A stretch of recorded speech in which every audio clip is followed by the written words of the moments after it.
Here we go. These mushrooms are growing directly on the trunk of the wood. As you can see, it's rotting and using the nutrients of that. I'm after the honey fungus. I'm very interested in finding more out about, but it has a yellow stem, so I'm going to say this isn't the honey fungus and it's a sulphur tuft, which unfortunately is poisonous. Some mushrooms act in symbiosis with the trees to give them nutrients in exchange for water. Some are a bit more damaging than that, or a bit more greedy, like the mushroom that's involved with ash dieback. It takes more than it gives back, and therefore it kills the trees.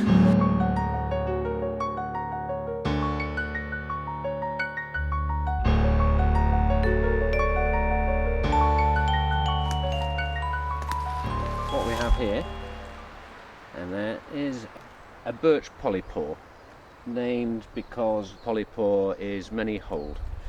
It's a bracket fungus that grows directly onto the tree. Although we're not after this mushroom for use in cooking, traditionally it has been used in a number of different ways. It can be used in the same way that a leather strop can be used. You can also make paper from it, and people traditionally always dried these and used them as a form of tinder to get their fires going. It can also be used to just put the last sharpening edge on a knife when dried. That's why it's called the razor strop fungus. And also, if you cut it, it has an antiseptic smell.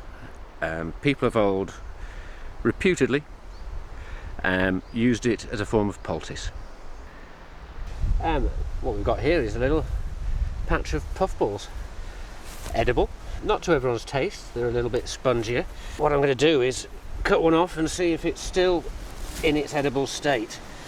What we need and we're looking for is for it to be white all the way through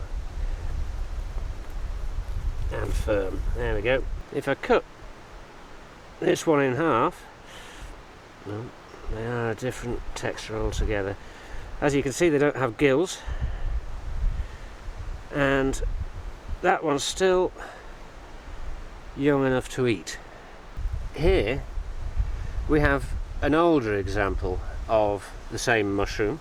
How it reproduces is it turns all of its insides into spores, and the reason it's called a puffball is it releases its spores into the wind like so. So the whole of the inside turns into a dry, powdery mass that is now releasing millions and millions and millions of spores.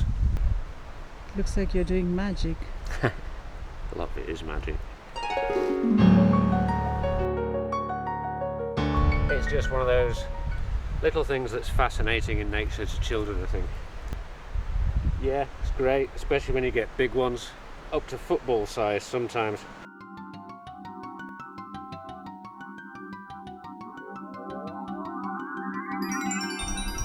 The mushroom world is a massive body of different organisms, and is still yielding important new medical findings. People are still doing research and still coming up with new remedies for some of our modern diseases. It's so important that the forests are left to do their own things and that these mushrooms continue to grow.